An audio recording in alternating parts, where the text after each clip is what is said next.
Olá, psicoteólogos e futuros psicoteólogos, passando aqui para refletir um pouquinho com você sobre esse contexto atual.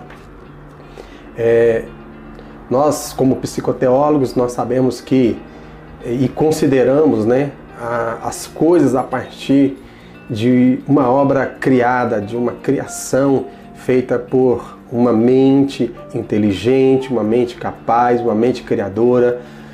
Nesse caso, nós entendemos que o Pai, o Criador, Deus estava por trás de toda essa ideia, de toda esta construção, e esse Deus capaz, inteligente, que criou tanto bem quanto mal, que criou tantas coisas boas quanto as coisas ruins, que criou tantas possibilidades positivas quanto as possibilidades negativas, certamente não está fora do controle de todas as coisas, inclusive desse contexto. Eu estava esses dias pensando muito sobre, a gente está sempre nessa busca por conhecimento, nessa busca por preparar-se para poder ser de alguma forma instrumento de aprendizado, de capacitação na vida das outras pessoas, e eu estava refletindo comigo sobre a questão, por exemplo, da palavra, do texto bíblico, A palavra, ela, em grande parte, eu ouço muitas pessoas falarem isso, que a Bíblia é um livro de fé. E eu estava pensando, realmente, a Bíblia é um livro de fé, é um livro em que nos estimula, nos instiga a viver pela fé, a viver o sobrenatural, a viver aquilo que nós não, muitas vezes, conseguimos compreender dentro da nossa racionalidade. E aí, mais do que nunca, temos que nos valer aí do transcendente, daquilo que nós não temos compreensão. E pela fé, muitas vezes, é que nós acessamos coisas que jamais acessaríamos por outro recurso. Mas eu estava refletindo, e eu acho que essa reflexão, essa coisa de pensar sobre algo desta maneira, eu até particularmente acredito como um insight, como até mesmo um direcionamento divino sobre esse meu pensamento. Eu estava pensando que a Bíblia, ela é um texto que trata muito dessa questão da fé, mas ela trata também, quem a conhece, quem a leu, quem tem contato e até mesmo intimidade com ela, sabe que ela trata muito sobre a questão da confiança. Qual a diferença da fé para a confiança? Basicamente uma coisa, é que a fé depende mais de mim, depende da minha capacidade de crer, da convicção que eu tenho de fatos que eu não vejo, de situações até mesmo que eu estou aguardando, a tenho como factível, a tenho como passível de realmente de ser concretizada. Agora, a confiança tem a ver com o outro, tem a ver com a outra pessoa.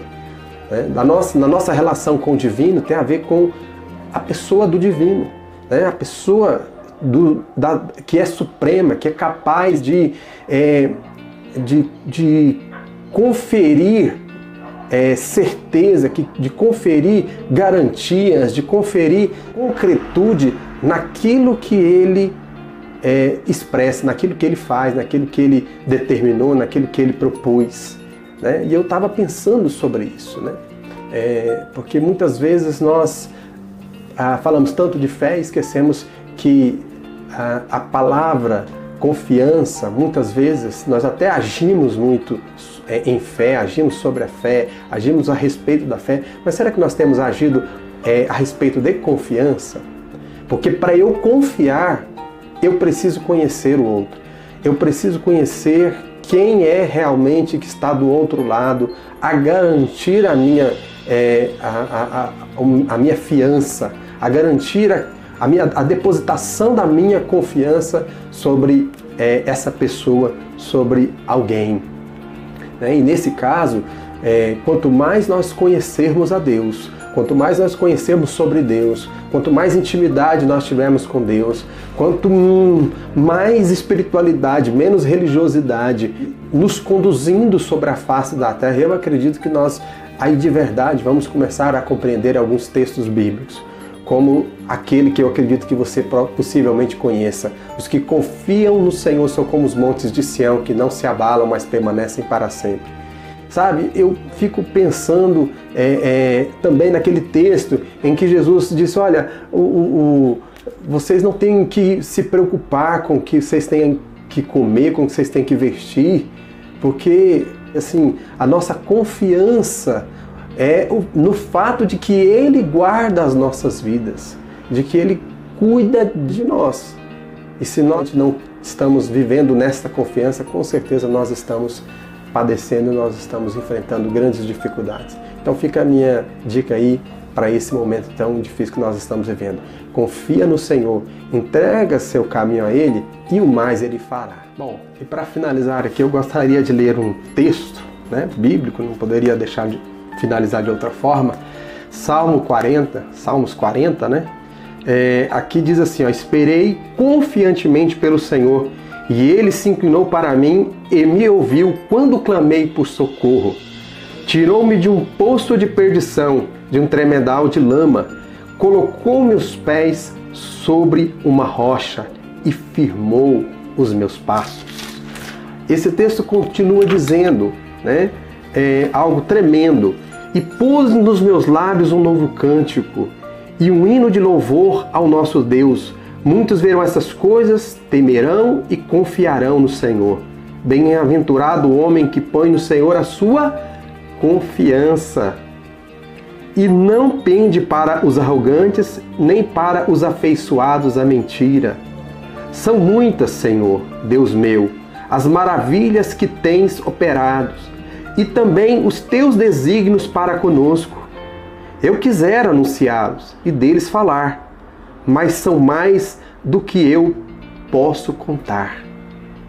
Então, fique para você aí essa minha palavra de esperanças. Eu acredito que Deus trouxe isso para mim, porque possivelmente nesse contexto de coronavírus, de pandemia, de isolamento social, né, onde a gente está confinado, a gente está enclausurado, a gente está sofrendo nesse contexto em que informações variadas, diversas, estão nos aí de alguma forma nos atemorizando ou nos preocupando.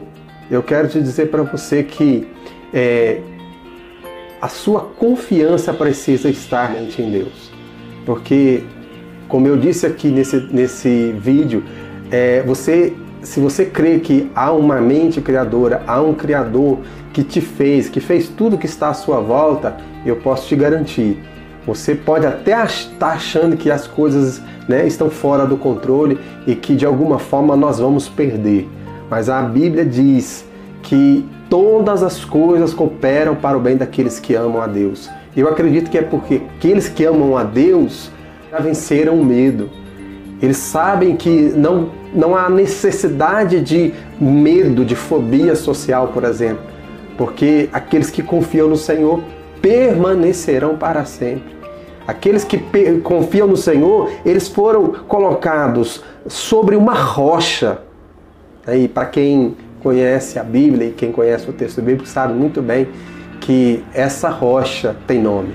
Essa rocha foi ilustrada, foi comparativamente usada na pessoa, na figura do próprio Cristo. Ele é a rocha viva. E se você crê, você foi colocado sobre uma rocha viva, de uma forma que você não vai ser abalado. E que as situações podem até estar fora do controle do ponto de vista humano, mas do ponto de vista divino, as coisas não estão fora do controle. Creia, e eu creio que você vai passar por tudo isso de uma forma muito diferenciada, com condições de estar bem agora e estar bem depois, ok? Um grande abraço e até o próximo vídeo.